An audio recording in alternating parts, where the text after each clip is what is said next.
Unit 1 Chemistry, Chapter 5. Now we're looking at how we can measure or quantify atoms and compounds. Okay, so firstly we can measure the mass of the atoms and the particles. Okay, when we're measuring it, we're talking about the relative atomic mass. So if we talk about how much an atom weighs, we're comparing it to carbon-12. Specifically, we're saying carbon-12 has a mass of 12 atomic mass units. So one atomic mass unit is 1/12 of that mass.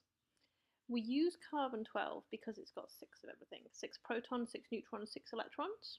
So that therefore accounts for each subatomic particle equally.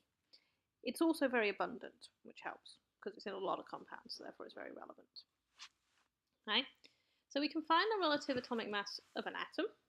We can also find the relative molecular mass of a compound, okay, or the formula mass for an ionic substance. Those molecular masses are really easy. You take the mass of all of the atoms, you add them together. So H2O, you add 2 hydrogens to an oxygen, yeah, so 16 plus 1 plus 1 is going to give you a relative molecular mass for water of 18 atomic mass units. Formula mass we use for ionic substances.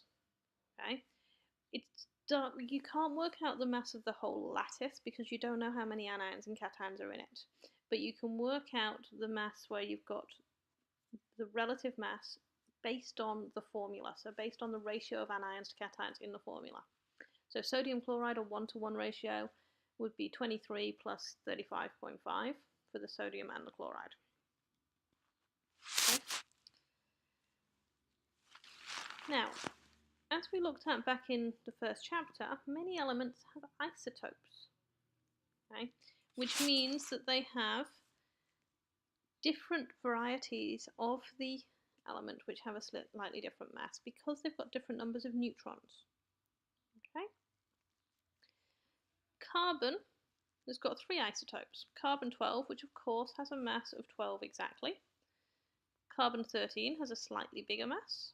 Carbon-14 has an even bigger mass. Okay. This one is the most abundant. These ones are much less abundant. Okay. Oxygen has isotopes. Silver has isotopes. Many of them do. It's more common to have isotopes than not. Okay. Just because one is more abundant doesn't mean it's not an isotope. It just means that it's more abundant. The most abundant isotope of the ones that exist. So for those elements that have got the mass, have got more than one isotope, we need to know its average mass so that if we've got a sample of it, we know how much that sample is likely to weigh. That's going to take into account 2 things. It's going to take into account the mass of the isotopes, but also how abundant there are. Okay? Because if I've got something like hydrogen, let me go back to it. Okay? If I've got 100 particles of it, chances are that 99, or maybe even all 100 of them, are hydrogen 1. Okay?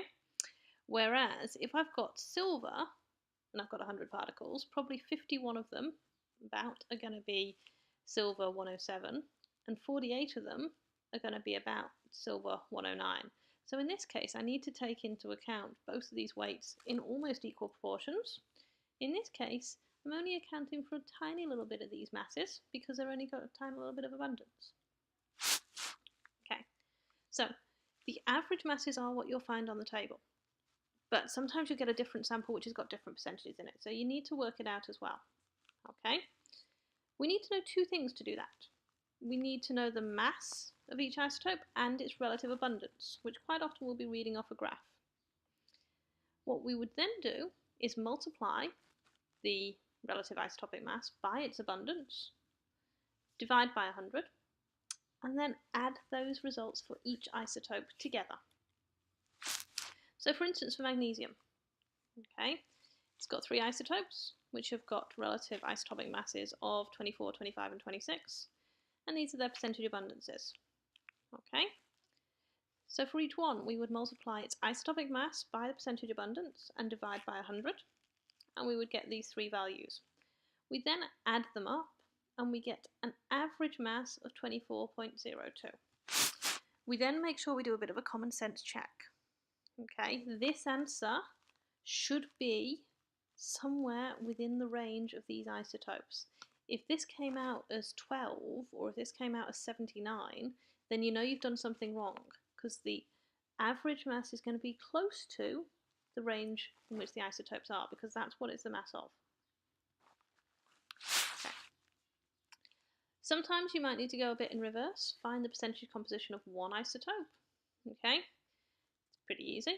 If there's two isotopes and they've given you the percentage of one, then you would work backwards to find the other. So the percentage abundance for the total isotopes has got to be 100.